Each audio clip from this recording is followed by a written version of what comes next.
स्वस्ति न इन्द्रो वृद्धश्रवाः स्वस्ति नः पूषा विश्ववेदाः स्वस्ति नस्तारक्षो हरितनेमिः स्वस्ति नो बृहस्पतिर्दधातु।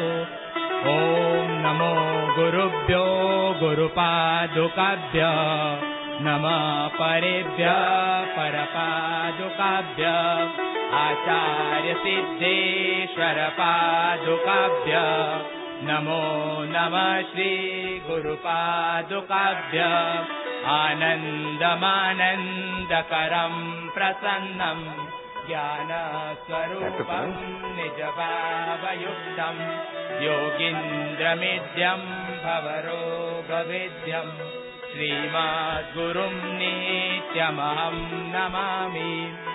ओम श्री सद्गुरु परमात्मने नमः।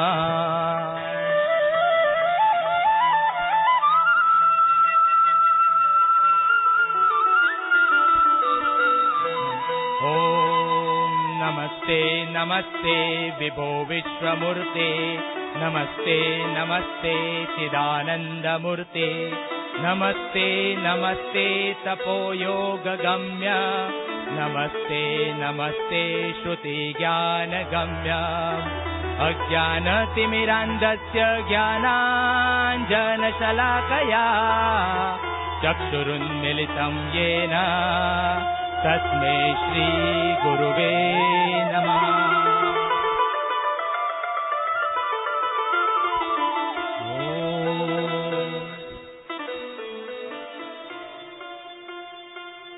आज वैसे तो हर गुरु पूनम को नारायण की माँ वहीं अपना कर लेती थी। मैंने कहा अब जब नारायण की माँ है तो सब माँ माँ बोलते हैं तो सबके तरफ से सबकी माँ कर लेगी आज।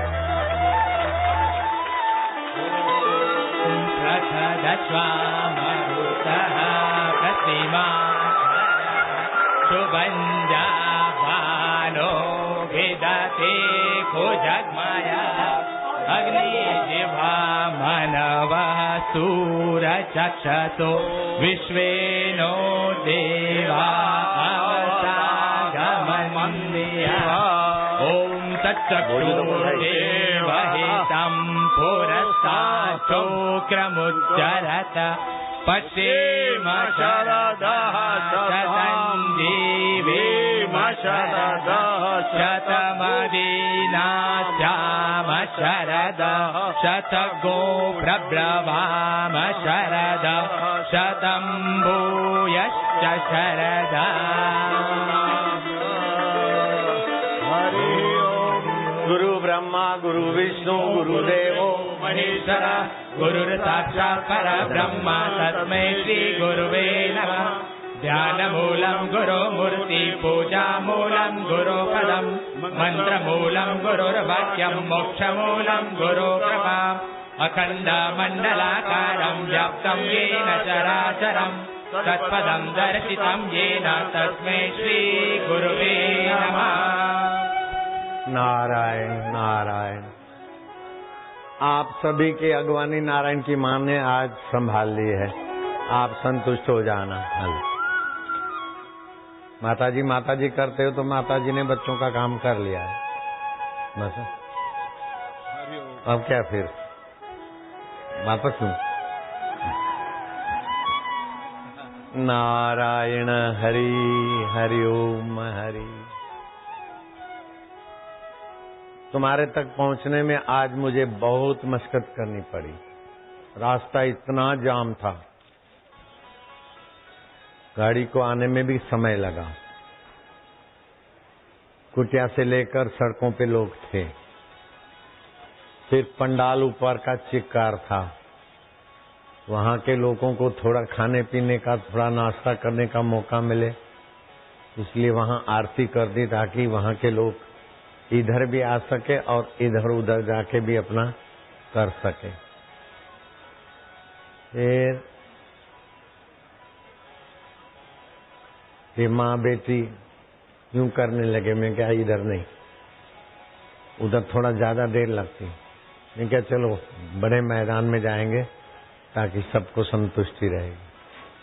अब थोड़ा सा सत्संग समझ के फिर मैं रेलगाड़ी में आऊंगा तुम्हारे नजदीक।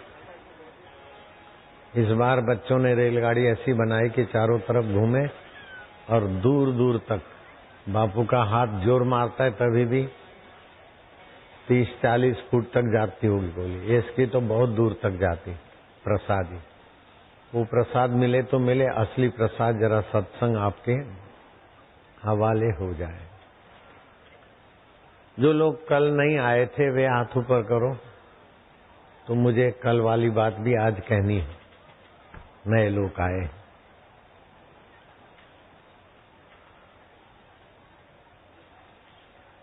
और साधक के जीवन में ये जो गुरुओं की परंपरा है और संप्रेक्षण शक्ति से रूपांतरण है, वो और किसी साधन से नहीं हो सकता है। तुलसीदास जी कहते हैं, ए फल साधन ते न होई, गुरु कृपा ही केवलम शिष्यस्य परम मंगलम। परम मंगल तो गुरु की कृपा से ही होता है। बिल्कुल पक्की बात है। मेरा तो क्या, मेरे जैसे लाखों लाखों संतों का अनुभव। हम स्थूल शरीर में दिखते हैं, लेकिन 4 शरीर इसके पीछे है। ये अन्नमय शरीर है, इसके अंदर प्राणमय शरीर है। प्राण निकल गए तो मुर्दा हो जाएगा, लेकिन प्राण भी है, अन्नमय शरीर है। मन सो जाएगा तो पता नहीं चलेगा। मुंह में लड्डू डालो, चाहे दुश्मन खड़ा रहे, चाहे सांप आके खड़ा रहे। मनोमय शरीर, उसके अंदर है विज्ञानमय शरीर। तो गुरु शिष्य का संबंध मनोमय और विज्ञानमय शरीर से शुरू होता है, जिसे मौत नहीं मार सकती, परिस्थितियां जिसे दबोच नहीं सकती। मनोमय और विज्ञानमय शरीर से गुरु शिष्य की लेन देन शुरू होती है। अन्नमय शरीर से, प्राणमय शरीर से तो बाहर से आने जाने में ये काम आता है, लेकिन बाद में शिष्य कितना भी दूर हो, गुरु जी कितने भी दूर हो, मानसिक यात्रा में देर नहीं लगती। मनोमय शरीर और विज्ञानमय शरीर। विज्ञानमय शरीर विज्ञानियों का विज्ञान नहीं, 5 ज्ञान इंद्री और बुद्धि, उसको विज्ञानमय शरीर बोलते हैं। उसके गहराई में है आनंदमय शरीर। इन 5 शरीर से पार सत्य है, चैतन्य है, परब्रह्म परमात्मा है, और 5 में उसकी सत्ता है। 5 बदल जाए तो भी नहीं बदलता, 5 मर जाए तो भी नहीं मरता। वहां तक की यात्रा कराने का उद्देश्य गुरु पूर्णिमा महोत्सव का है। रक्षाबंधन उत्सव भाई बहन और ब्राह्मणों के जनोई बदलने का है। दशहरा क्षत्रियों के लिए विशेष है। दिवाली घर घुर साफ करो और बनिया का हिसाब किताब और नए धंधे, नए व्यापार आदि की शुरुआत। वैश्य प्रधानता रखता है। कोई उत्सव ब्राह्मणों की प्रधानता रखता है, कोई क्षत्रियों की प्रधानता रखता है, कोई वैश्यों की प्रधानता रखता है, कोई छोटे लोगों की प्रधानता रखता है। दैत्यों का उत्सव देवता नहीं मनाते, देवों का उत्सव दैत्य नहीं मनाते, लेकिन ये गुरु पूनम उत्सव क्षत्रिय भी मनाते हैं, वैश्य भी मनाते हैं, छोटे लोग भी मनाते हैं, ब्राह्मण भी मनाते हैं, गुरु भी अपने गुरु का पूजन करके मनाते हैं, और ऋषि भी अपने परंपरा ऋषि का पूजन करते हैं, और देवता भी मनाते हैं, और तो क्या भगवान भी मनाते हैं। ऐसा कोई दूसरा उत्सव नहीं है जो देवता भी मनाते हो, ऋषि भी मनाते हो, मनुष्य मनाते हो, सभी जाति के मनाते हो। मुसलमान भी अपने उस्ताद, अपने गुरु का आदर करते हैं, ईसाई भी करते हैं। गुरु जीएफ के चरणों में बायोजित गए, अच्छा रहो। एक दिन बीता, एक सप्ताह, एक महीना, एक वर्ष, 2 वर्ष, 3 वर्ष बीते। बायोजित के सामने गुरु जीएफ ने देखा, ईसाई परंपरा है, हैं बोलो। बायोजित के तरफ गुरु जीएफ ने देखा। बायोजित गदगद हो गए कि गुरु ने मेरे सामने देखा है। अब मैं उनकी दृष्टि में ठीक से आ गया हूं। 3 साल के बाद देखा।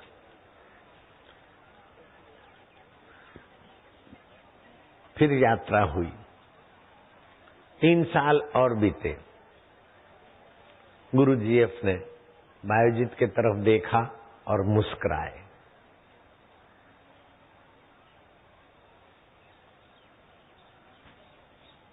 खुशी का ठिकाना न रहा कि मेरे तरफ देखा और मेरे पर प्रसन्न है मेरे गुरु जी। शिव जी कहते हैं आज जन्म कर्म कोटि नाम यज्ञ जप तप क्रिया ता सकला सफला देवी गुरु संतोष मात्र कर। करोड़ों जन्म के यज्ञ जप तप सेवा सुमरन सफल हो गए जिस दिन गुरु हम पर संतुष्ट दिखे। बायोजित की खुशी का ठिकाना न रहा। आनंदित रहे, उल्सित रहे, लेकिन आनंद उल्सित तो मनोमय शरीर तक का है। वो विज्ञानमय शरीर में विश्रांति भी पाए। विश्रांति बड़ी उपलब्धि है।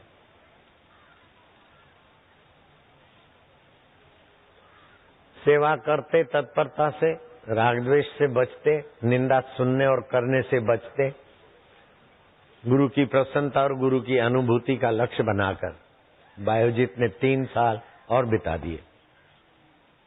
9 वर्ष हुए गुरु जीएफ ने दृष्टि डाली,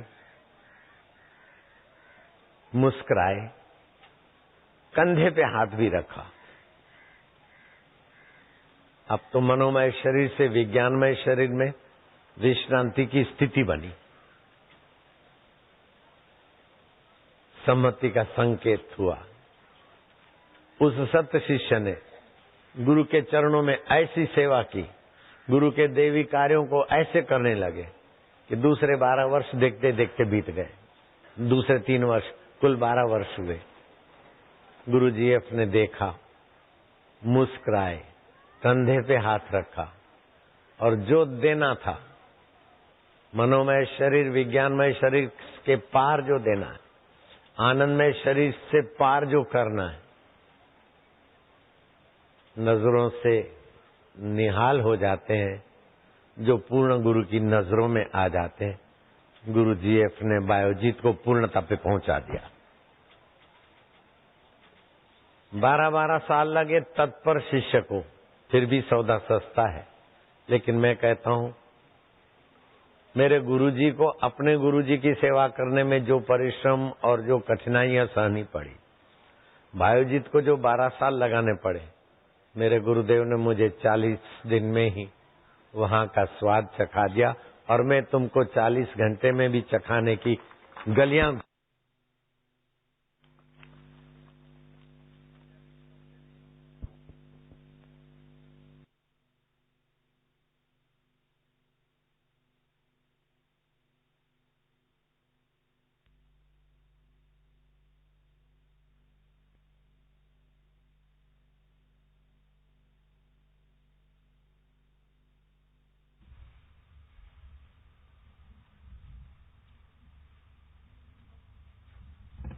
नारायण नारायण नारायण।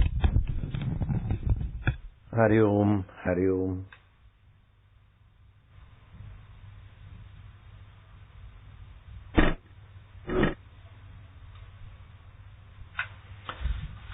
मैं जब ईश्वर के लिए तड़पता था, रातियां गुजारता था, तो कभी कभी ईश्वर चिंतन, ईश्वर प्राप्ति की तड़फ और प्रेम कभी कभी वक्र हो जाता है, वक्रता आ जाती मेरे में, और ईश्वर के साथ हुज्जत करते करते ईश्वर को उल्हावना दे बैठता कि तू अभी मिलता नहीं है, एक बार प्यारे मिल जा, फिर मैं तुझे ऐसा सस्ता बना दूंगा जैसे फुटपाथी सब्जी। 5 रुपए की 500 मेथी ले जाओ, पालक ले जाओ 5 रुपए की 500, थोड़ी दोपहरी हुई न हुई 3 की 500, 3 की 500, और थोड़ी शाम हुई 2 रुपए की 500 ले जाओ। और थोड़ी और संध्या हुई, 3 रुपए की किलो, 3 रुपए की किलो, 2 रुपए की किलो ले जा। रुपए की 500, सुबह 5 की 500, शाम को रुपए की 500 सब्जी वाले करते हैं। मैंने कहा तू एक बार मिल जा मेरे को, अभी तड़पाता है मिलता नहीं, एक बार मिल जा तो प्यारे मैं तुझे ऐसा सस्ता बना दूंगा जैसे फुटपाथ की सब्जी बेचने वाली माइयां सब्जी को सस्ता बना देती। हाँ, आप ताली मत बजाओ, ताली मत बजाओ, मैंने फंगा लिया ईश्वर के साथ, आप ऐसा नहीं करना जल्दी से। कबीर जी ने भी लिया, भला भलो होया, भला होया हरि बिसर्यो सिर से टली बला। कबीर जी बोल सकते, मुख से जपू न कर से जपू, उर से जपू न राम, राम सदा हमको जपे हम पावे विश्राम। मनोमय शरीर, विज्ञानमय शरीर, आनंदमय शरीर से पार होकर ब्रह्म में पहुंचे तब भगवान को भी तुर्क कर दिया। हमने भगवान से फंगा लिया, तुम मिल जाओ फिर हम तुम्हें ऐसा सस्ता बना देंगे जैसे फुटपाथी सब्जी। ये मेरा फंगा लेना ईश्वर को जच गया। मिले तो मिले, लेकिन सस्ते भी ऐसे हुए कि हमने जो रातियां बिताई, जो इधर उधर घूमे, जो करे, आपको ऐसी कोई कठिनाई नहीं। आपके लिए पंडाल तैयार है, सत्संग तैयार है, वो तैयार है, भोजन तैयार है, टॉफियां तैयार है, टॉफियां तुम्हारे तक पहुंचे वो मशीन तैयार है। गुरु दीक्षा लेना है तो कोई चीज वस्तु रुपया पैसा देने की जरूरत नहीं, ऊपर से प्रसादी तैयार। हमने ईश्वर को इतना सस्ता बना दिया और ईश्वर सस्ता बनने में राजी भी हो गए, क्योंकि कलयुग है ना, कलयुग में ईश्वर के चाहकों की ग्राहकी बहुत कम है। कॉलेज है, एडमिशन के लिए अगर 5000 बच्चे अर्जी करते हैं और कॉलेज में 500 बच्चे की जगह है तो आप चेक करते करते लोगे, लेकिन है तुम्हारी कॉलेज और बच्चे आए 200 तो किसको चेक करोगे? आजा भाई, भर्ती हो जा, भर्ती हो जा। तो अभी ईश्वर प्राप्ति वाले ग्राहक बहुत कम है, इसलिए ईश्वर से मैंने फंगा लिया, उसमें ईश्वर की सहमति भी हो गई। और ये ईश्वर की सहमति है कि इतना इतना कुप्रचार करने वाले उल्टे होके टंग गए, फिर भी साधक बढ़ गए और 13-14 जगहों पर गुरु पूनम हुई, उसके पहले से ही सत्संग चालू हो गए। गिने तो हिमाचल उसके पहले शुरू हो गया था, देहरादून पहले ही शुरू हो गया था, उसको भी गिने तो कई पूनमें हो गई और फिर भी भीड़ पहले से कम नहीं होती। तो ये ईश्वर के साथ जो मैंने फंगा लिया, ईश्वर को भी पसंद है। जब ईश्वर को पसंद है, मुझे पसंद है, मेरे गुरुदेव को पसंद है, तो तुम्हें नापसंद थोड़ी है। तुम्हें भी पसंद है, तभी तो इतनी संख्या में आकर बैठे रहते हो, दौड़े दौड़े आते हो। ये गुरु पूनम का उत्सव, गुरु परंपरा के सत्संग पर तो प्रकाश डालेंगे, लेकिन अभी यहाँ के बच्चों ने कुछ रखा है विमोचन के लिए। नई पुस्तक आई है, इसका फोटो देखते मजा आता है। पुस्तक का नाम है प्रभु रसमय, प्रभु रसमय जीवन। इसमें बाबा का फोटो भी है और राधा कृष्ण भी है। इस पुस्तक का विमोचन मान लेना, जो भी जा रहे हैं उनके लिए विमोचन मैं पहले कर देता हूँ। प्रभु रसमय जीवन नई पुस्तक, प्रेरणा ज्योति नई पुस्तक। बच्चों की आवाज है और बच्चों को और सभी को हमने आपो सुसंस्कार नई पुस्तक। और ये उड़िया भाषा में लिखी, तेलुगु में लिखी हुई किताबें।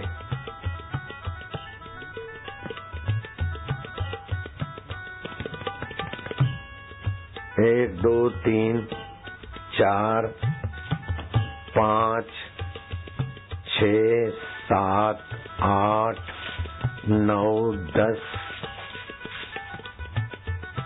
10 तेलुगु भाषा में पुस्तकों का विमोचन। तेलुगु भाषा में 10 पुस्तकों का जो हिंदी में थी वो तेलुगु भाषा में हुई है। एकादशी, व्रत महत्व, ये सब 10 पुस्तकें तेलुगु वालों के लिए विमोचित हो गई। अब विमोचन करना है गुरु पूर्णिमा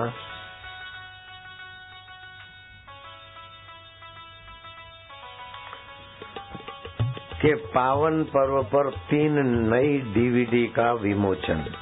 स्वास्थ्य अमृत विद्यार्थियों के लिए 2 कैसेट, एक स्वास्थ्य अमृत तो सभी के लिए है और विद्यार्थियों को उन्नत जीवन, साहसी जीवन। इसमें लाल बहादुर शास्त्री भी है, शिवाजी भी है, विवेकानंद का भी चित्र है। स्वास्थ्य अमृत में स्वास्थ्य की बातें विशेष है और विद्यार्थियों के लिए विद्यार्थी जीवन में विकास की बातें विशेष है। तो एक स्वास्थ्य अमृत और दूसरी विद्यार्थियों के लिए 2 डीवीडी का विमोचन मान लेना।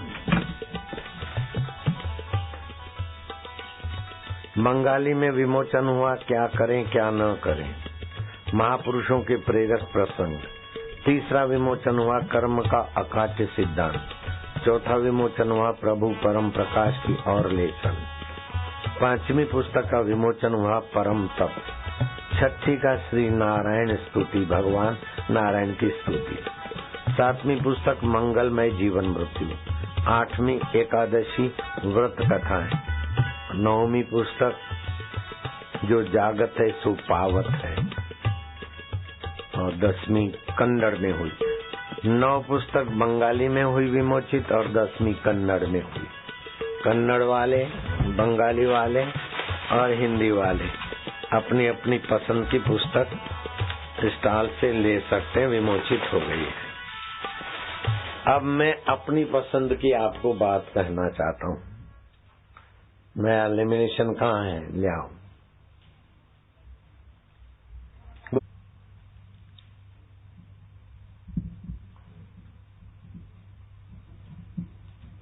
वास्तव में गुरु तत्व से संपन्न होते हैं। वैसे तो गुरुओं के 12 प्रकार के भाव बताए गए हैं। उसमें से एक भी किसी में योग्यता है तो वो आदर करने योग्य है। 2 योग्यता है तो और सम्मान करने योग्य है। 3 है तो और आदरणीय है। 4 गुण है तो गुरु और ऊंचे हैं हमारे लिए। अगर 5 गुण है तो और ऐसे करते करते 11 अथवा 12 गुरु तत्व के गुण जिसमें है, ऐसे गुरु किसी किसी को कभी कभी धरती पर मिल जाते। ऐसे 12 के 12 सद्गुण भगवान वशिष्ठ में थे। राम जी सौभाग्यशाली रहे और भी महापुरुषों में रहे। मेरे गुरुदेव के तो मैंने ये दिव्य गुण देखे। मुझे महसूस होता था कि गुरु जी की कृपा बरसी। उनको देखकर रोमांचित हो जाना, आनंदित हो जाना, आह्लादित हो जाना और गुरु के निकट जाते ही अपने मन की शंकाओं का समाधान हो जाना। उनकी दृष्टि से, उनके आचरण से, उनके व्यवहार से, उनके संकेत से अथवा स्वप्न में गुरु जी के संकेतों से जो जो लाभ मिले, तो मुझे लगा कि मेरे गुरुदेव में ये 12 ही संप्रेक्षण शक्तियों का सामर्थ्य था। अब वो 12 प्रकार में आपको और जगह तो कह चुका हूं, लेकिन यहाँ नहीं कह पाया हूं।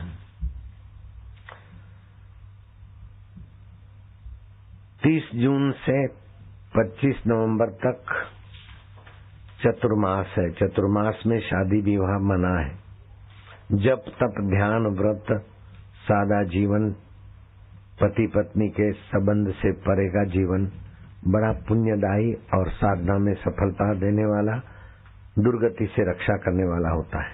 इस चतुर्मास के दिनों में जिन्होंने तप व्रत उपवास संयम नहीं किया, तो हाथ में आया हुआ अमृत कलश उन्होंने गिरा दिया, ऐसी बेवकूफी शिष्य न करे। चक्षु 3 प्रकार के होते हैं। एक आंखों से जो हम इस जगत को देखते हैं उसे चर्म चक्षु बोलते हैं। दूसरे दिव्य चक्षु होते हैं। भगवान ने गीता में अर्जुन को कहा, दिव्यम ददामि ते चक्षु पश्चिमे योग ऐश्वर्यम। दिव्य चक्षुओं से अर्जुन ने योग का ऐश्वर्य देखा, ऋषियों को, मुनियों को, जगत की परंपराओं को। कोई मर रहे हैं, कोई जी रहे हैं, इसमें कोई किसी को मारता नहीं, सब अपने अपने कर्म और विधान के अनुसार हो रहा है। मैं युद्ध नहीं करूंगा ये दुराग्रह मत करो, और मैं युद्ध ही करूंगा ये दुराग्रह न करो। ईश्वर की सृष्टि में देखो क्या क्या नियति करवाती है। न इच्छने पर भी कभी कभी कोई काम हो जाते हैं, न चाहते। हम जो चाहते हैं वो सब होता नहीं, जो होता है वो सब भाता नहीं, जो भाता है वो टिकता नहीं। ये ईश्वर की अनुपम कृपा है। ये समझने के लिए दिव्य चक्षु अर्जुन को मिले थे। तीसरे होते हैं ज्ञान चक्षु। ज्ञान चक्षु जिस साधक को मिल गया उसको दिव्य चक्षु मिलो चाहे ना मिलो, चरम चक्षु रहो चाहे ना रहो, कोई फर्क नहीं पड़ता है। जैसे सूरदास को चरम चक्षु नहीं थे, दिव्य चक्षु नहीं मिले थे, लेकिन ज्ञान चक्षु मिल गए, निश्चिंत हो गए। ज्ञान चक्षु ये खबर देते हैं कि दिव्य चक्षु और चरम चक्षु में जिससे सत्ता आती है वो तुम हो, तुम चिद्घन चैतन्य हो। और 22 प्रकार के गुरुओं की बात तुम्हें बताऊंगा ही, मौका मिला तो। इन दिनों में घर में हो सके तो जौ और तिल मिक्सी में पीस के रख दो। थोड़े जौ तिल की चुटकी भर के मग्गे में डाल दो और पानी जौ तिल वाला बना के शरीर को रगड़ो, बाद में स्नान करो तो तीर्थोदक का स्नान फल तुम्हें प्राप्त होगा। उपटन से अगर स्नान करते हो, आज मैं उपटन से नहा कर आया हूँ, उपटन से स्नान करते हो तो तुरंत आनंद, स्वास्थ्य आदि फायदे का अनुभव होगा। चतुर्मास में पर निंदा महापापम, पर निंदा महाभयम। मैं बोलता हूँ श्लोक का कुछ चरण, आप बोलना। स्कंद पुराण के वचन है। पर निंदा महापापम, पर निंदा, पर निंदा महाभयम, पर निंदा महादुःखम, तस्या पातकम परम, तस्या न परम। उससे बड़ा कोई पातक नहीं है, पर निंदा से बड़ा कोई पाप नहीं। और पाप करने से प्रायश्चित करने वाले को माफ हो जाते, लेकिन पर निंदा तो जानबूझ के किया है, उसका कोई प्रायश्चित नहीं है। 15 दिन में एक बार एकादशी का व्रत चतुर्मास में जरूर करना चाहिए। 14 दिन का भोजन आपका ओज में बदल जाए 15वें दिन के उपवास से।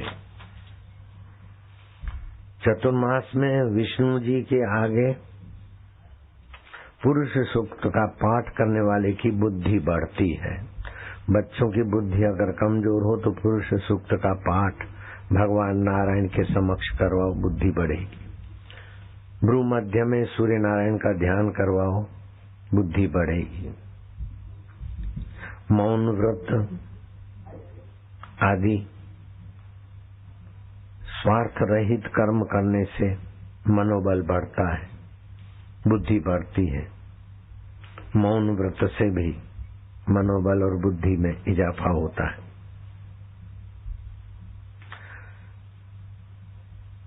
व्यास जी भगवान कहते हैं कि दान, दया और धर्म ये 3 उत्तम कर्म है, उत्तम धर्म है।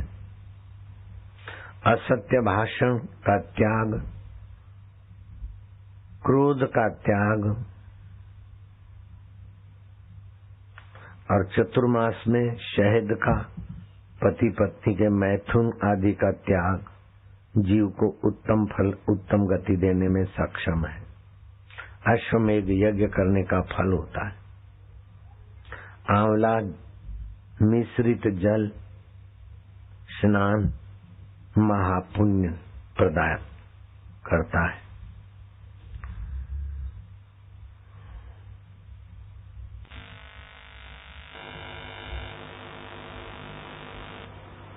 बुद्ध के पास आया कोई एक किसान, उसने अपना दुखड़ा रोया।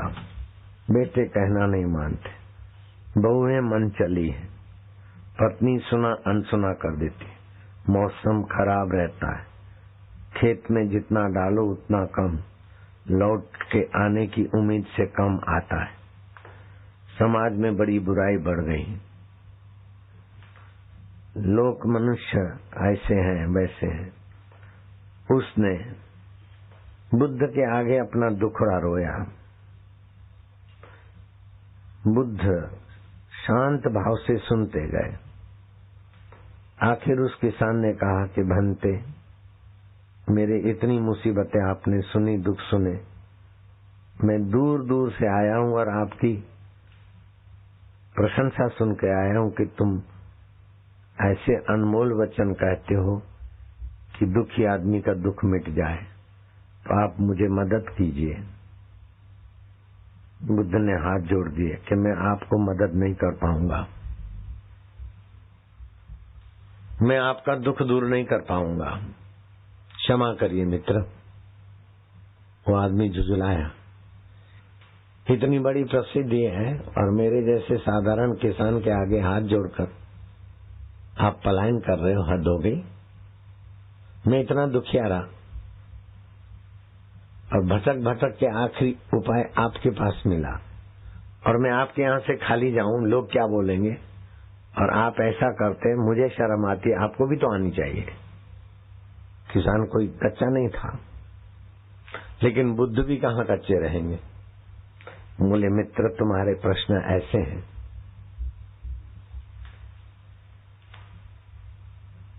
मैं तुम्हारे दुख दूर नहीं कर पाऊंगा। 83 तुम्हारे प्रश्न है, एक 84वां भी लगा दूं कि मैं दुखी हूं, मैं परेशान हूं और दुनिया ऐसी, ये जो फरियाद है ना, वही कारण है। ये फरियाद करना तुम जब तक रखोगे तब तक मैं तुम्हें मदद नहीं कर सकूंगा। तुम केवल गुरु की शरण जाओ, गुरु का ज्ञान प्राप्त करो, बस कोई दुख टिकेगा ही नहीं। वरना तुम दुख पकड़ बैठोगे तो कोई दुख तुम्हारे सब मिटाएगा ही नहीं। बहुओं को ठीक कर देवे, बेटियों को ठीक कर दे, मौसम को ठीक कर देवे, ऋतुओं को ठीक कर देवे, ये संभव नहीं है। लेकिन हर परिस्थिति में ठीक रहने की सूझबूझ आ जाए तो तुम निहाल हो जाओगे और दूसरे भी निहाल हो जाएंगे। जिसका रथ श्री कृष्ण घोड़ा गाड़ी चलाते, ऐसे प्यारे अर्जुन को कृष्ण कहते हैं कि आगमो अपाइनो अनित्याश्च शीतोष्ण सुख दुखेशु तथा मान अपमान। ठंडी आई, गर्मी आई, दुख आया, सुख आया, मान आया, अपमान आया, अर्जुन ये तो होता रहेगा, उनको सहन करो, अपने को झंझट प्रूफ बनाओ। धरती के कंकड़ पत्थर तुम हटा नहीं सकोगे, लेकिन अपने पैर में जूते पहन कर कंकड़ प्रूफ, पत्थर प्रूफ, कांटा प्रूफ अपने पैर बना लोगे। ऐसे ही हृदय में ज्ञान का कवच पहन लो तो जन्म मरण प्रूफ भी हो जाओगे। वास्तव में जन्म तुम्हारा नहीं होता, मरण भी तुम्हारा नहीं होता। जिनका जन्म और मरण होता है वो तुम नहीं हो, और जहाँ तुम हो वहाँ जन्म मरण की दाल नहीं गलती। जहाँ राग और द्वेष है वहाँ तुम नहीं हो, जहाँ तुम हो वहाँ राग द्वेष प्रवेश नहीं कर सकता। अपने अंतःकरण में गुरु ज्ञान, व्यास जी के ज्ञान का कवच धारण कर लो। बस तुम्हें भगवान बनाना नहीं है, दुनिया को बदलना नहीं है, भगवान के पास जाना नहीं है, भगवान को यहाँ बुलाना नहीं है। जिन्होंने मन कल्पित भगवान बनाए हैं वो भले मन कल्पित देवता, मन कल्पित भगवान, मन कल्पित सुख, मन कल्पित स्वर्ग विश्व देखते रहे, लेकिन सच्चाई तो ये है कि ये मन कल्पित भगवान, मन कल्पित सुख दुख से वास्तविक सत्य का कोई संबंध ही नहीं है। ये व्यास पूर्णिमा इतना ऊंचा ज्ञान देती है कि मन कल्पित तुम्हारी सुख दुख की और भगवानों की, अल्लाहों की, गॉड की जो भी मान्यता है तो मानते रहो, लेकिन पूर्ण निर्दुख नहीं हो सकते। पूर्ण निर्दुख होना हो तो अपने पूर्ण तत्व का सत्संग सुनो, अपने पूर्ण तत्व का स्वभाव सुनो, अपने पूर्ण तत्व को पहचानने की जिज्ञासा करो। कठिन नहीं है।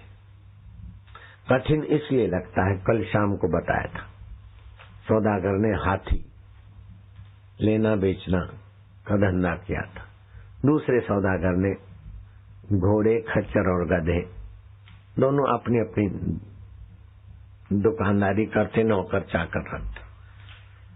शाम होती, रात होती तो सौदागर अपने नौकर को कहते कि माल बांध दे। नौकर क्या करता है, एक ही रस्सी खच्चर के पैर में एहसास करा के फिर दूसरे खच्चर के पैर में भी एहसास कराता। रस्सी का टुकड़ा एक ही होता, सभी खच्चरों को, घोड़ों को, गधों को एहसास करा देता कि हम बंध गए। वहां हाथी वाला बड़े बड़े हाथी और छोटी सी रस्सी से कैसे बंधे, छोटी सी जंजीर से कैसे बंधे। महावती क्या कर रहे हो? बोले हमारे मालिक जानते कि हाथी छोटे थे न तब से इसी रस्सी से बांधे। फिर उन्होंने थोड़ा हिले चाले, उनको महसूस हो गया कि बंधन है, अब छूट नहीं सकते, तो उसी रस्सियों से काम चलता है हमारा। नहीं तो इससे 10 गुनी ताकत वाली रस्सी तोड़ सकते हैं, लेकिन उनके मन में बैठ गया है कि अब हम बंधे हैं। और ये खच्चरों और घोड़ों को भी महसूस हो गया। एक नया मुलाजिम रखा था, उसको बोला माल को ले आओ। माल मना घोड़े, गधे, खच्चर, वो लकड़ियां मारते मारते टकारते टकारते चले ही नहीं, इधर से उधर, उधर से उधर, वहीं टोला। अरे लाओ, बोले मालिक चलते नहीं। अरे बोले रस्सी खोलो, बोले बंधी नहीं है। बोले जैसी बांधी थी पंजू ने, ऐसा छक्कू तू खोल दे। वो पंजू जो तेरा साथी था ना, उसने जैसे रात को रस्सी बांधी, वही रस्सी ले जाकर उनके पैर को महसूस कराओ के खुल गई। 10-20 को महसूस कराओ और फिर हैकू करेंगे, बाकी के मानसिकता मान लेंगे कि हम खुल गए, और फिर पूरे का पूरा टोला खुल गया। ऐसे ही तुमको लगता है हम दुखी हैं, ये तुम्हारी कल्पना से बंधे हो। हम परेशान हैं, हमारा कोई नहीं है। हम सुखी हैं, ये भी बंधन है। अरे बोले सुख, अरे जेल में डाल दो। जो साधारण आदमी है लोहे की जंजीर डाल दो, और कोई सम्राट है तो उसको सोने की हथकड़ियां डाल दो। हथकड़ियां सोने की हो चाहे लोहे की हो, हथकड़ियां हथकड़ियां हैं। ऐसे बंधन चाहे दुख का हो चाहे सुख का हो, बंधन तो बंधन है। जो सुख सुविधा की आदत पड़ गई, जरा हट गया तो दुखी हो जाओ, बंधन है। मैं इसके बिना नहीं रह सकता हूँ, मैं इसके बिना नहीं रह सकता हूँ, ये मान्यता की रस्सी। सभी के बिना तुम रह सकते हो, तुम्हारे बिना सभी व्यर्थ हो जाते। तुम हो तो तुम्हारा हाथ का महत्व है, तुम हो तो तुम्हारे मन का महत्व है, तुम हो तो इन चीजों का महत्व है। अगर तुम नहीं हो तो इन चीजों का महत्व ही नहीं। तुम शरीर के साथ तादात्म्य करते तो शरीर का महत्व है, नहीं तो इसको जलाने ले जाएंगे। तुम महत्वपूर्ण हो, अपनी महिमा को जानो। तुम सतरूप हो, तुम चेतन रूप हो, तुम आनंद रूप हो, तुम ज्ञान रूप हो।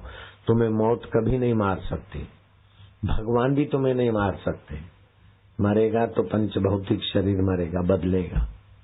मन, बुद्धि, अहंकार और पंच भौतिक अष्टधा प्रकृति है, ये तुम नहीं हो। तुम इन सबसे न्यारे हो। मन बदलता है, उसको तुम जानते हो। बुद्धि बदलती है, उसको तुम जानते हो। अहंकार बदलता है, उसको तुम जानते हो। मैं दुखी हूँ, वही अहंकार कहता है मैं सुखी हूँ। वही बोलता है मैं बचपन में बेवकूफ था, वही बोलता है अभी मैं होशियार हूँ। ये अहंकार है। जो बोलता था बेवकूफ था और अभी होशियार हूँ, इन दोनों की गहराई में कौन है, उसको खोजो। तो गुरु के 3 प्रकार के शिष्य होते हैं।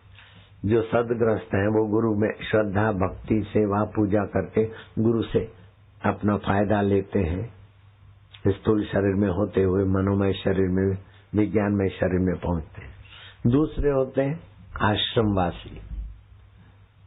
वो गुरु को चीज, वस्तु, रुपया, पैसा, आदर, सत्कार देके गृहस्थी लाखों लाखों की संख्या में हो सकते हैं, लेकिन आश्रमवासी लाखों लाखों की संख्या में नहीं होते। वो गुरु को सद्भाव देते हैं और अपने काम धंधे में लगते और गुरु की सीख के द्वारा काम धंधे की चोटों पर पैर रखते हुए खुशहाल जीवन जीने में थोड़े बहुत चलते हैं और थोड़ी बहुत समस्याओं से जूझते रहते हैं।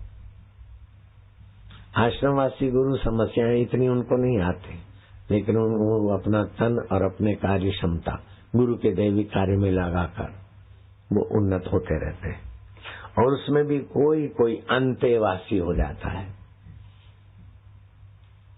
कि गुरु के सिद्धांत में तो आश्रमवासी लगे हैं, गुरु के दैवी कार्य में तो आश्रमवासी लगे हैं, लेकिन वो जो गुरु देना चाहते उसको पाने की तत्परता वाला कोई विरला विरला गुरु की छाया बन जाता है, गुरु के स्वभाव को, सिद्धांत को आत्मसात कर लेता है। जैसे गोरखनाथ शिष्यों के बीच कभी कभी ऐसी लीला करते, त्रिशूल गाड़ दिया, वट के ऊंची डाल पर चढ़कर बराबर जंप मारोगे त्रिशूल पे आओगे, है कोई, एक दूसरे का मुंह देखने लगे। लेकिन अंतेवासी हमें जो तत्पर था वो चढ़ा और सीधा त्रिशूल पर जंप दे मारा। गोरखनाथ ने अदृश्य हाथों से उसे बचा दिया। ऐसे ही समर्थ रामदास का शिष्य यहाँ कबीर जी के शिष्य सलूका मलूका, तो जिनकी बहुत तड़प होती है, प्यास होती है, वो इसी जन्म में गुरु के गुरु तत्व को पूर्ण रूप से पाने का इरादा कर लेते हैं। जितना जितना आप गुरु तत्व को पाने का इरादा करोगे, उतना उतना आपकी बाहर की आसक्ति और बाहर की गंदी आदतें छोड़ने में आप सफल हो जाओगे। ये ऋतु परिवर्तन उत्सव आदान काल कहा जाता है। जठराग्नि की मंदता, वायु का प्रकोप, पित्त का संचय इस ऋतु की देन है।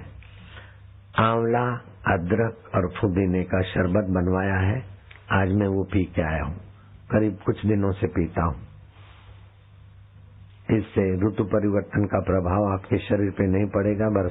गर्मी के दिनों में शरीर का जो बल क्षीण हुआ, उस बल को जल्दी से आप बना सकते हैं। इस ऋतु में अगर किशमिश खाने को मिल जाए तो किशमिश में वे सारे गुण हैं जो दूध में है, और वायु दोष, पित्त दोष, कफ दोष को किशमिश किनारे करती। किशमिश की शर्करा तुरंत पच जाती, तो डायबिटीज वालों को भी हानि नहीं करती। 100 ग्राम किशमिश में भोजो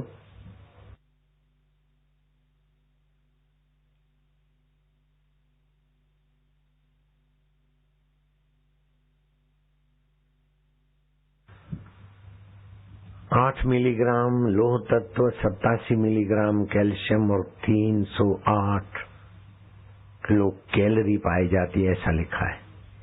किशमिश की शर्करा तो फायदा करती है, लेकिन किशमिश की महिमा गाते ही होलसेल की बाजारों में 10-15 रुपया बढ़ोतरी हो गई, तो रिटेल वाले 50 बढ़ाएंगे। जो 250 रुपए 200 से 300 में बिकती थी किशमिश, वो मेरे स्टॉल वालों को समझाकर 160 में मैं बिकवाता था। लेकिन मुझे पता चला कि 12 करोड़ किलो किशमिश हर साल होती है, इस बार 18 करोड़ किलो हुई है। तो मैंने उनको समझाया कि पहले खरीद कर लो, और फिर 160 के बदले में 140 करवा दिया। तो जो बाजार में 250-300 रुपए में बिकती है, वो 160 में बिकती थी, यहाँ 140 में।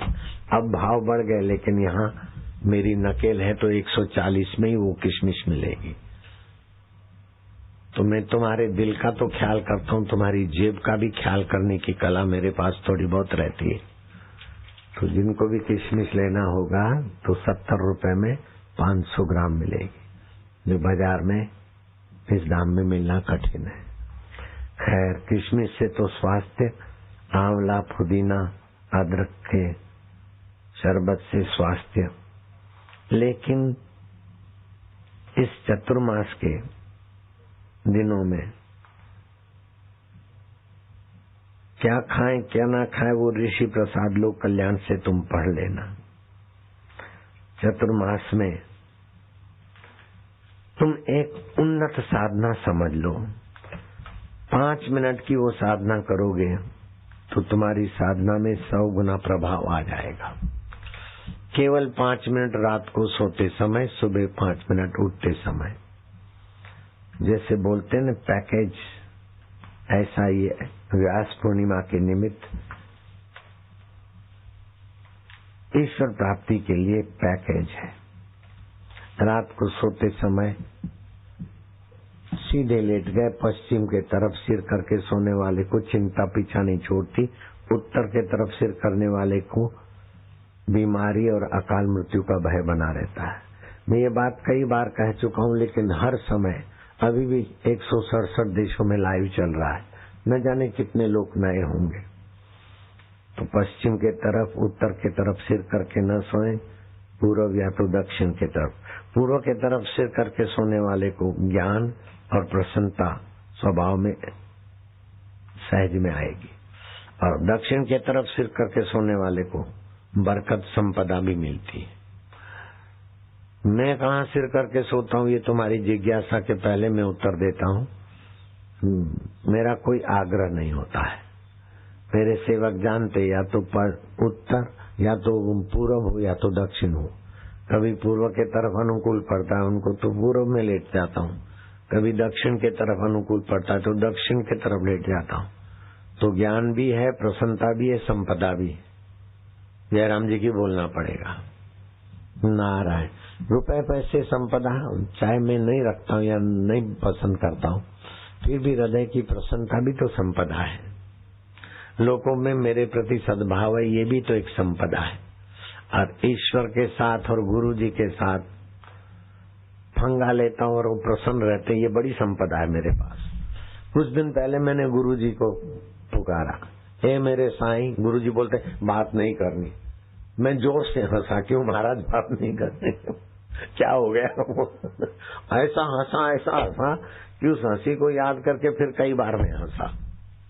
तो ये भी मेरी संपदा है, जब चाहूं गुरु से मिल लूं, मानसिक शरीर। और ये संपदा तुम्हारे पास भी है। जिनके पास है हाथ ऊपर करो। जोगी रे क्या जादू है तेरे प्यार। साधक के जीवन में 4 समस्याएं रहती। एक तो देह को मैं मानने की, देह अभिमान। देह अभिमान कैसे मिटे, ये सवाल है। दूसरा, जो अवस्था अभी प्राप्त नहीं है उस परिस्थितियों का चिंतन करने की गलती होती है। जो अभी नहीं है, ऐसा बनूं, ऐसा हूं, छोरे की शादी हो जाए, फलाना हो जाए, ये हो जाए, ये हो जाए।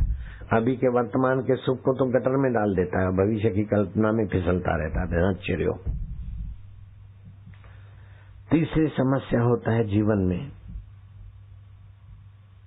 नीरसता ना आए, हम खुश रहें, दुख ना आए, परेशानियां ना आए, ये समस्या रहती।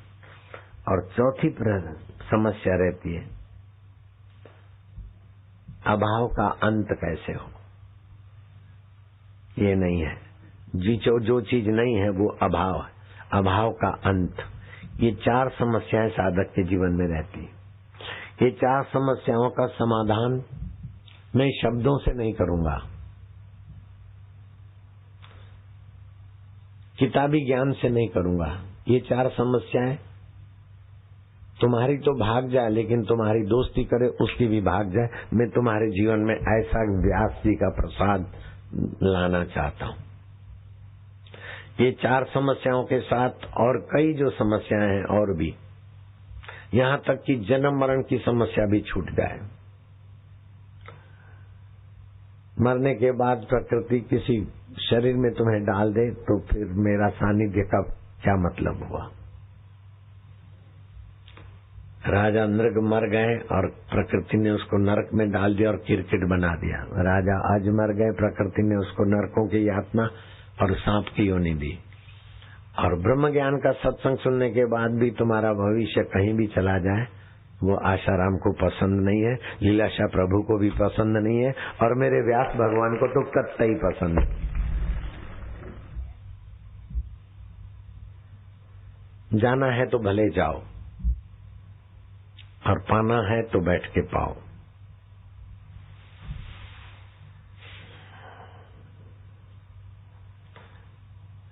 आप सत्य का आदर करें, सत्य का आग्रह रखें तो सत्य स्वरूप में प्रीति बढ़ेगी। जो सत्य का आग्रह नहीं रखता, जाए आएगा चलेगा, तो वो असत्यवादी, सत्य में प्रीति नहीं होगी।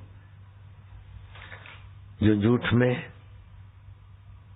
रमता है उसको सत्य की जिज्ञासा नहीं होगी, ईश्वर मधुर प्रेम में जिज्ञासा नहीं होगी।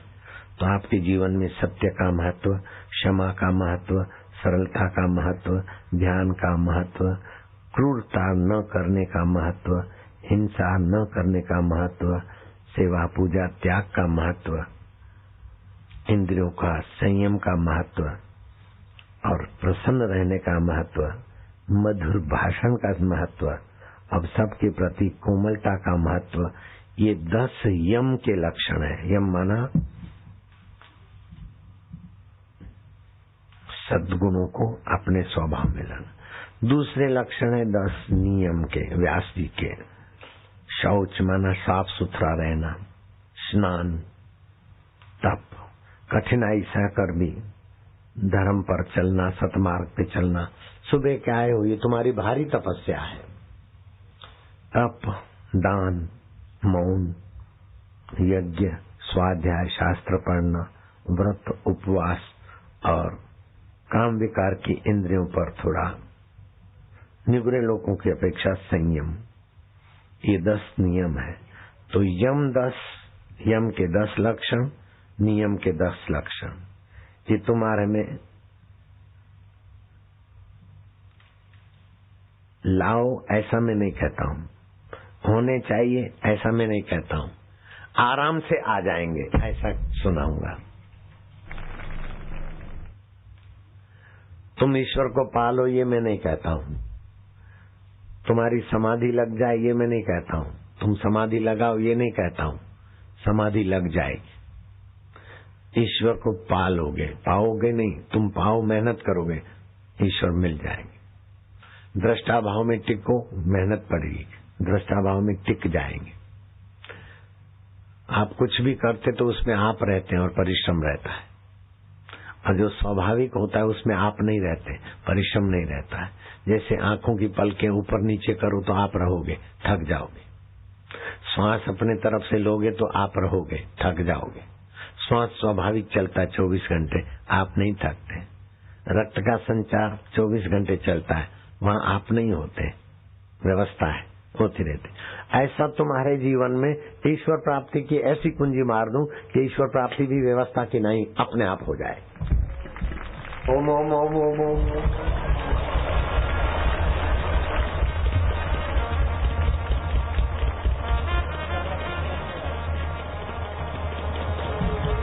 लेकिन वो सत्संग, आज सत्संग करने का दिन नहीं है, गुरु पूर्णिमा है।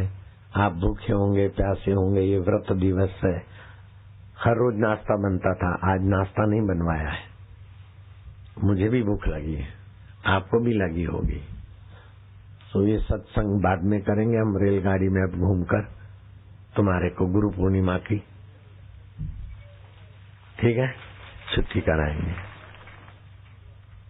बोलो तो मैं शॉर्टकट बता दूं, लेकिन बाद के सत्संग में करेंगे। अभी रेलगाड़ी के द्वारा तुम्हारे नजीक आऊंगा। मैं क्या करता था, गुरुजी को मन ही मन नहलाता था।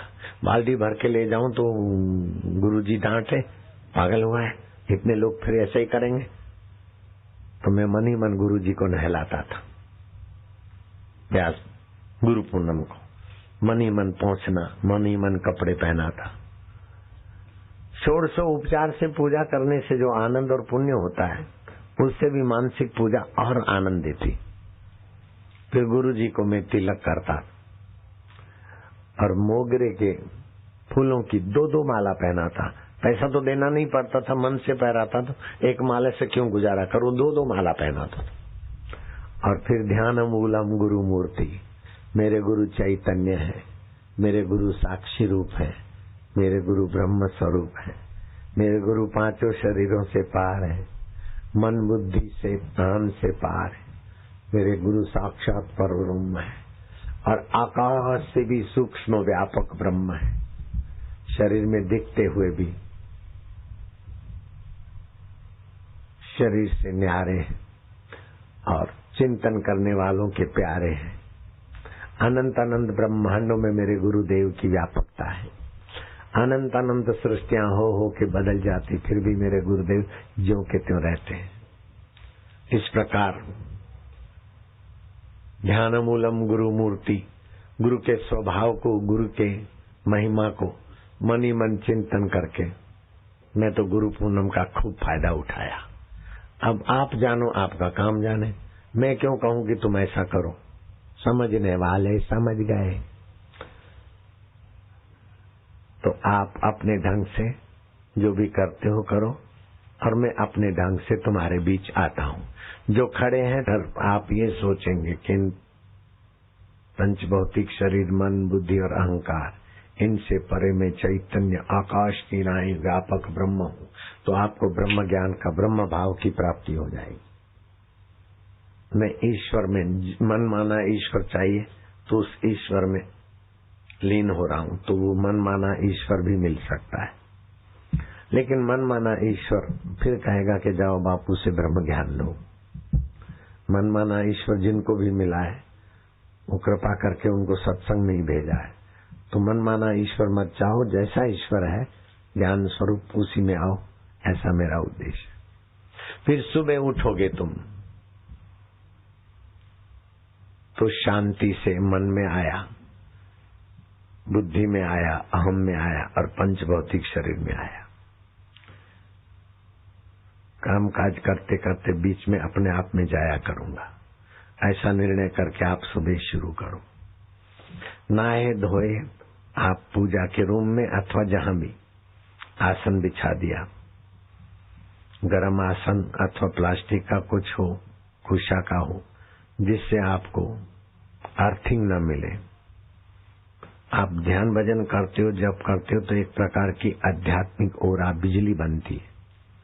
पृथ्वी में वो बिजली चली जाती है तो साधक बेचारा ठन ठन पाल देता है, थोड़ा कुछ लाभ रहता है। इसलिए आसन ऐसा हो कि विद्युत का कुचालक, अनकंडक्ट, इलेक्ट्रिसिटी का। आप क्या करोगे, प्राणायाम ध्यान जो कुछ करना है उसके बाद ये करोगे, दोनों नथुनों से सांस लो, लो लो लो और लो, थोड़ा और थोड़ा। इससे फेफड़ों के बंद छिद्र खुलेंगे।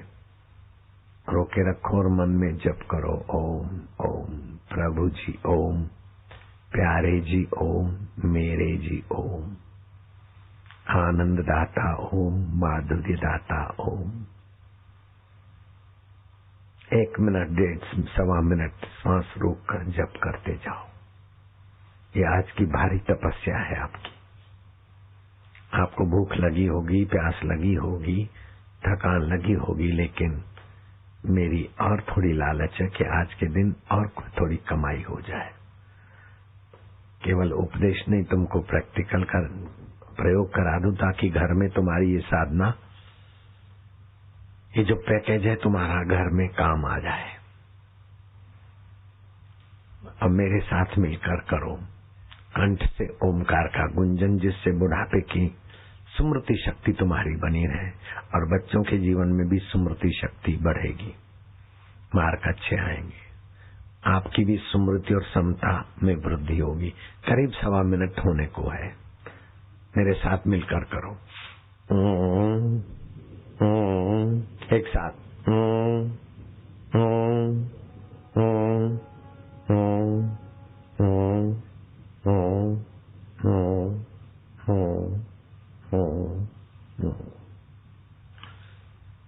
शिवा भाई अंडेल लोगों की अष्टधा प्रकृति है, इससे मैं जानता हूँ मैं ब्रह्म हूँ, चैतन्य हूँ, ईश्वर का हूँ। ईश्वर का स्वाभाविक ध्वनि है ओमकार। ओम ओम ओम ओम ओम ओम ओम ओम ओम ओम। ये 2 बार तो करना और करना ही है, आपको समझ गए। फिर वो जो बताता हूँ ना, जो साधना बताई आपको, आप न चाहो तो भी ऊंची अवस्था आ जाएगी, आप न चाहो तो भी, जैसे स्वाभाविक खून बनता है, आप थोड़ी बनाते हो, स्वाभाविक श्वास चलता है, ऐसे आपका स्वाभाविक सदगति हो जाए, स्वाभाविक सद्गुण आ जाए, स्वाभाविक समता आ जाए, स्वाभाविक बीते हुए का शोक चला जाए, स्वाभाविक भविष्य का भय चला जाए, स्वाभाविक वर्तमान का अहंकार चला जाए। अहंकार को भगाओगे सफल हो जाओगे तो और अहंकार होगा, मुझ में अहंकार नहीं। और विफल हो जाओगे तो बोले क्या करें, हम तो हार जाएंगे, हम तो ग्रस्ती हैं। न भिड़ो न पलायन हो, बस गुरु की कुंजी ले जाओ, बस हो गया। अब क्या करोगे? आसन पर बैठ गए, जठरा अग्नि है, वहां आप त्रिकोण अग्नि नीचे से चौड़ी होती है, ऊपर पतली होती है, त्रिकोण की भावना करो, एक त्रिकोण बना लो नाभि के आगे, और जठराग्नि मेरी प्रज्वलित है, बुझती नहीं है, प्रज्वलित होती ही है। उस जठराग्नि में आपको जो तकलीफ देती है और की हुई साधना नष्ट कर देती है, वो 5 बातें हैं। कराया चौपट करा देती है, जन्म मरण का गुलाम बना के रखती, वो 5 बातें हैं। उन 5 को जठराग्नि ईश्वरीय है, तुम्हारी पैदा की हुई नहीं है ही है, स्वतः सिद्ध है। उसमें 5 चीजों को आहुति दे दो। शुरू में आपको पता नहीं चलेगा, लेकिन 2-3 महीने के बाद आप बिल्कुल हल्के फुल्के रहेंगे, निर्भर रहेंगे, सहज में हो जाएंगे। मेरे को स्वास्थ्य के लिए इंजेक्शन या दवाइयां नहीं लेनी पड़ती, ज्ञान के लिए पोथे नहीं पढ़ने पड़ते, और प्रसन्नता के लिए चैनलें नहीं देखनी पड़ती। सहज में है ना, ऐसे आप सहज हो जाओ। मुझे साईं त पीरन जो पीर, तो मेरा चेला भी पीरों का पीर हो जाए। जैसा बाप ऐसा बेटा, जैसा गुरु ऐसा चेला, जैसा बड़ ऐसा टेटा, जैसा गुरु तैसा बेटा। जठराग्नि त्रिकोणाकार है।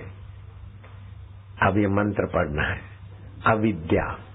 अविद्या माना जो अविद्यमान शरीर और संसार है, उसमें सद्बुद्धि कराने की जो बेवकूफी है, उसको बोलते अविद्या। ओम अविद्या जुहोमि स्वाहा, ओम अविद्या जुहोमि स्वाहा। मैं अविद्या का हवन करता हूँ।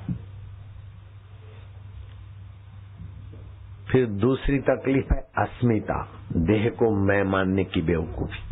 ओम अस्मिता जुहोमि स्वाहा, ओम अस्मिता जुहोमि स्वाहा। तीसरी मुसीबत है राग।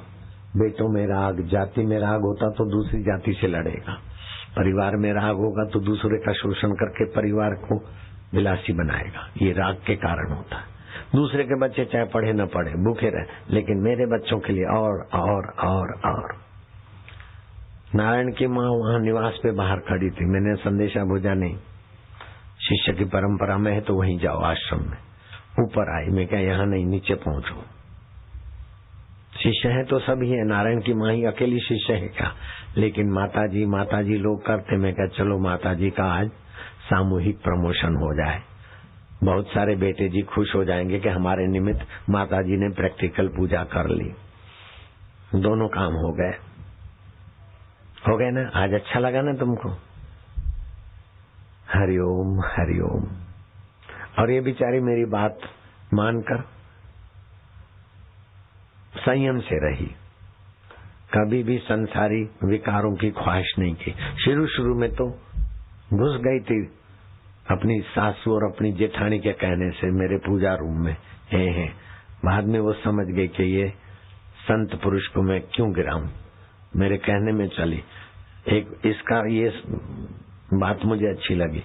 दूसरा, नारायण की सगाई हुई तो उन्होंने कहा कुछ तो मंगनी में, मैं क्या कुछ नहीं चाहिए। तो फिर उन्होंने अपना परिवार भेजा नारायण की माँ के पास, कुछ तो आप लो मंगनी में, कुछ तो। बोले अच्छा कुछ देना ही है तो 2 किलो मिठाई ले आओ और बच्चियों को बांट दो। मैं ये बात सुनकर नारायण की माँ पर विशेष राजी हो गया और मंच पे बुलाकर उससे फिर से हाथ मिलाया। मैं क्या शादी तो अभी अपनी है, शादाबाद। हाँ, मेरे सिद्धांत पे चलती तो ठीक, नहीं चलती तो मैं के चली जाती, नहीं गई बेचारे। तो मेरी पक्की चेली है जयराम जी की, चेली भी है, भक्त भी है। और वो पति पत्नी वाला व्यवहार तो जमाने बीत गए। नारायण हरि नारायण, कई वर्षों की कतारें बीत गई। इसीलिए फिर शिष्या बीमार हुई तो ए है करके स्वस्थ भी कर दिया। अब इसी से तो गाड़ी चलानी है, महिला आश्रम बिचारी से। मजा आ रहा है ना तुमको? नारायण हरि हरि ओम। अविद्या जूहोमी स्वाहा, अस्मिता जूहोमी स्वाहा। फिर आएगा राग। अगर मेरा उसमें राग होता तो मैं गिरता, वो मुझ में राग करती तो वो मरती रो रो के, मायके जाती। नहीं, उसने मेरी बात समझी तो मैं उसको जरा साधक की नाई गुरु जी के आगे बात की, तो गुरु जी ने भी उसको सिर पे हाथ रख दिया था, भाई चलो तुम सुमल को मदद करने में मानती रहो।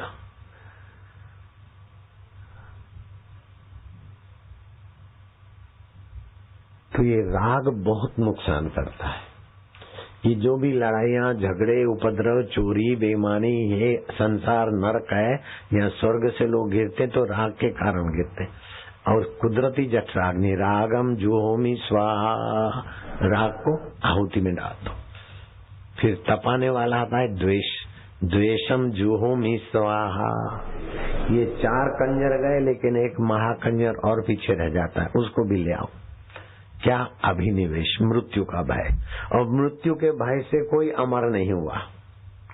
मृत्यु का भय आने से आदमी बुरी तरह भटकता है। जो आदमी भयभीत होकर ड्राइविंग का निर्णय लेता है वो मरता है बुरी तरह। निर्भव जपे सकल भव मिटे। तो 5वां आपका विघ्न है अभिनिवेश। अभिनिवेशम जुहोमी स्वाहा, ये 5 मैंने जठराग्नि में दे दी। अब बाकी क्या बचा?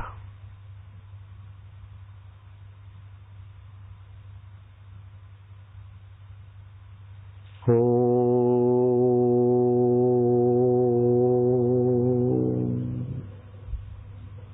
जितनी देर उच्चारण किया उतनी देर चुप हो गए, बाकी कुछ बचेगा ही नहीं। ईश्वर आपके बीच विघ्न डालने वाला कुछ बचेगा ही नहीं।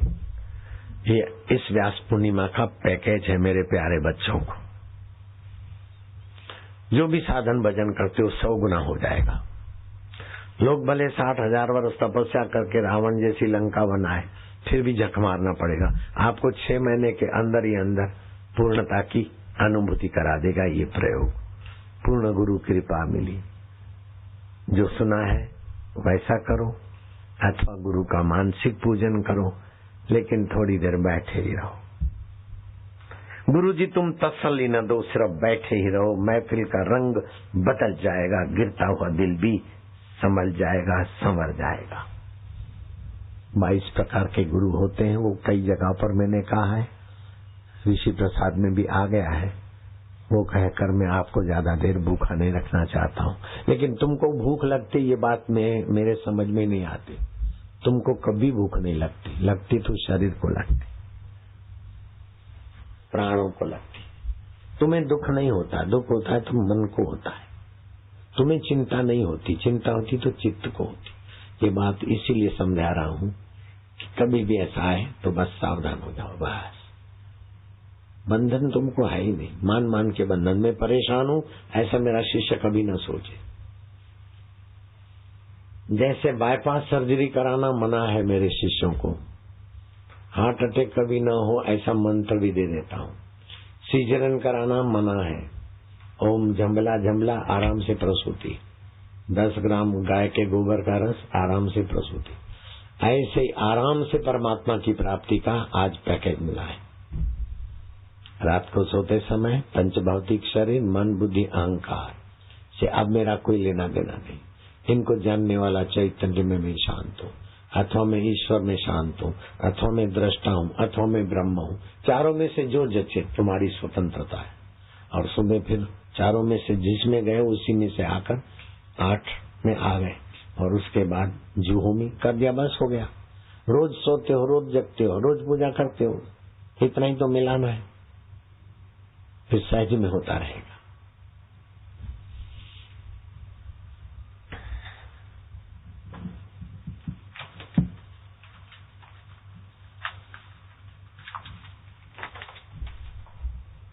जीभ तालू में लगाकर इस बात को अपना बना सकते हो, श्वासोश्वास में तल्लीन हो सकते हो, होठों में ओम आनंद करके गुम हो सकते हो, अथवा कंठ से का आनंद ले सकते हो, जिसको जो जचे।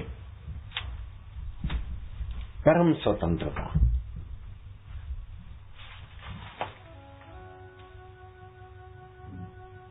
जिनके पास दिव्य प्रेरणा पुस्तक नहीं है